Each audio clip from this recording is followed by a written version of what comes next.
ترکیہ کی پارلیمنٹ نے کالعدم Kurdistan workers party جنگجوؤں کے لیے سزا میں نرمی کے قانون کی منظوری دے دی۔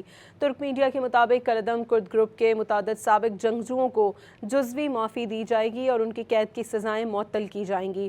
ٹی آر ٹی کے مطابق انقرہ حکومت اور پی کے درمیان جاری امن عمل کے تحت پیش کیے گئے اس فریم ورک لا کے حق میں 468 ارکان نے ووٹ دیا، جبکہ 88 نے مخالفت کی اور 6 ارکان نے ووٹنگ میں حصہ نہیں لیا۔ گزشتہ سال جولائی میں کرد تنظیم نے ہتھیار ڈال کر گروپ کو تحلیل کرنے کا اعلان کیا تھا۔ ترکیہ کی پارلیمنٹ نے کالعدم کردستان ورکرز پارٹی جنگجوؤں کے لیے سزا میں نرمی کے قانون کی منظوری دے دی۔ ترک میڈیا کے مطابق کالعدم کرد گروپ کے متعدد سابق جنگجوؤں کو جزوی معافی دی جائے گی اور ان کی قید کی سزائیں معطل کی جائیں گی۔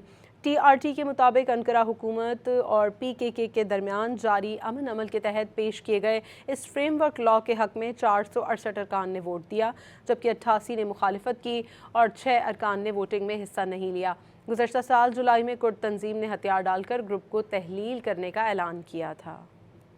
ترکیہ کی پارلیمنٹ نے کالعدم کردستان ورکرز پارٹی جنگجوؤں کے لیے سزا میں نرمی کے قانون کی منظوری دے دی۔ ترک میڈیا کے مطابق کالعدم کرد گروپ کے متعدد سابق جنگجوؤں کو جزوی معافی دی جائے گی اور ان کی قید کی سزائیں معطل کی جائیں گی۔